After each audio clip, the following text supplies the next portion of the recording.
my sweet wonderful people, how are we all doing? I had again a strange fucking night's sleep. But today's a big day, so I'm gonna take you with me. I'm gonna get a tattoo of my person. Well, not like a face tattoo, because that would be creepy. If you have one, by all means go for it. They're just not my style.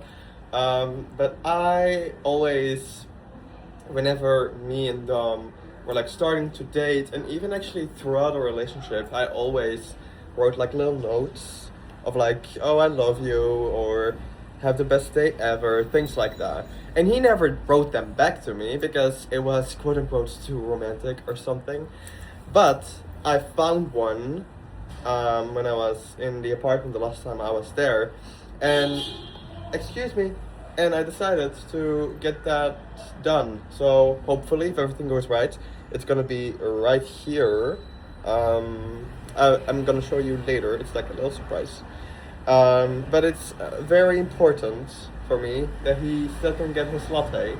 So, in my mind, I don't know why it works like that, but if I have his handwriting here, he will always be there when I drink my lattes. So, that's gonna be nice. So, I'm gonna take you with me today on this day.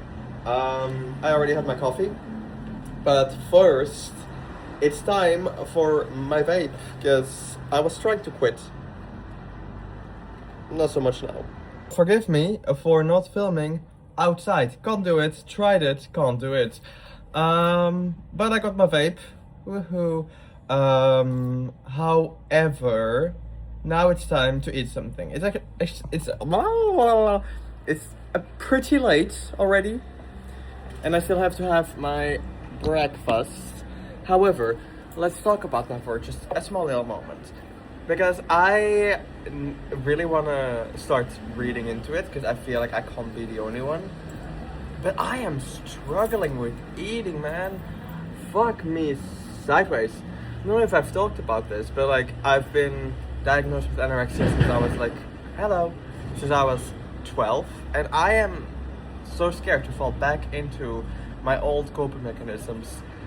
Because honestly and truthfully, the only thing that I do have control over at this point in time is my food. So, I don't know how to do that. But it's very important that you eat before a tattoo appointment. Otherwise, you will faint. Well, not specifically, but you never know. Or you're gonna have like indigestion. I don't know. It's gonna be a rough day. The thing is, I don't know what the fuck to eat.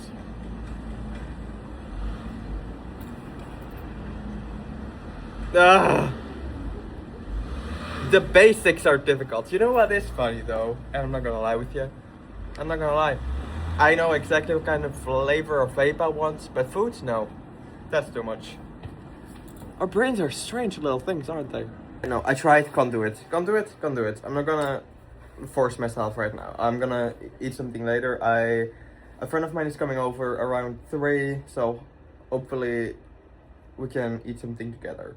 However, I do want to have like a small little snippet of more of a serious talk, because I feel like my whole personality, I have a big personality, always have, no, not always have, I developed it in my teenage years, and I'm not gonna lie with you, I'm very distraught and very sad about the fact that I feel like my whole personality trait right now is that I am grieving, and the only thing I can talk about is grieving and how much I miss him and how sad I am. And I try to put on this perfect smile to just make all the people feel good. And because at the end of the day, me personally, right now, I make people so uncomfortable, it's actually insane. But I was talking to a friend of mine, Ems. I've already talked about it in one of the other videos, and she said something to me that's it's very helping me at this point in time, and that is that I am not my grief. Grief is a part of me, and it's a part that I'm trying to get to know, and it sucks. Because at the end of the day,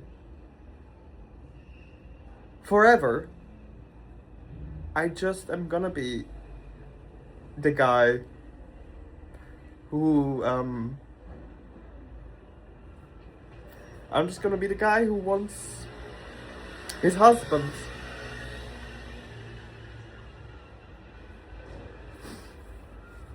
In the speech I gave him, because that's actually a fun fact. He technically died. Well, technically 3 times actually.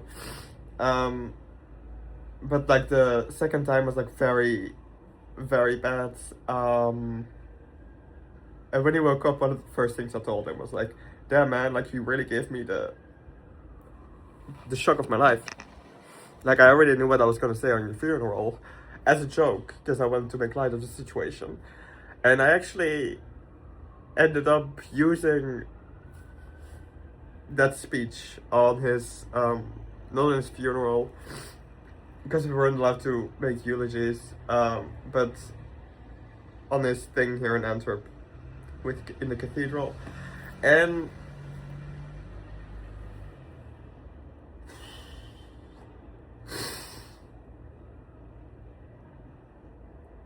in my speech,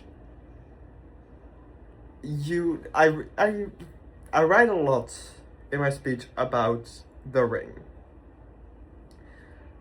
Dom always talked, or like used to talk.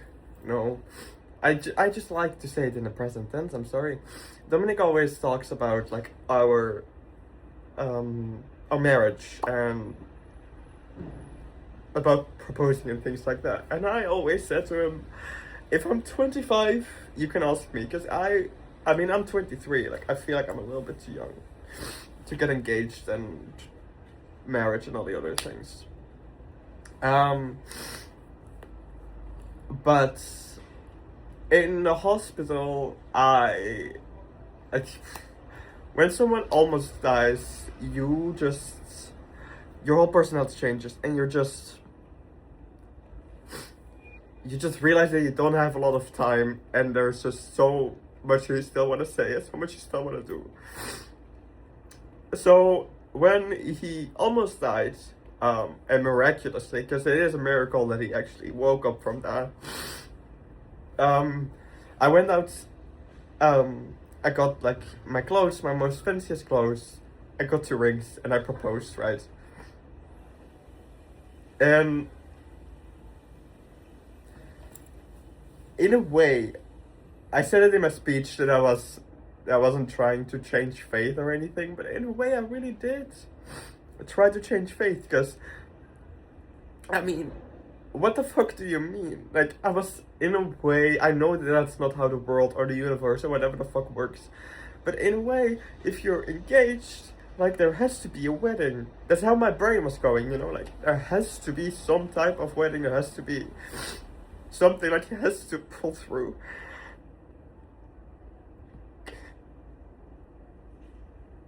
And I'm just mad that that's not the case. I'll always be a fiance, but honestly, truthfully, whenever I talk about him, I don't talk about him as like my boyfriend or my fiance. I do say my husband. I don't know why, but it just feels nice, so I'm gonna keep saying that. I think he would have, no, he would have liked that actually. He would have loved about it also. I knew today was gonna be a little bit more of a this, but it's really, really rough, man.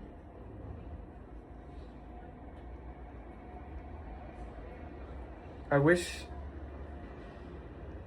I could be better with words, and normally I am. But this feeling is disgusting.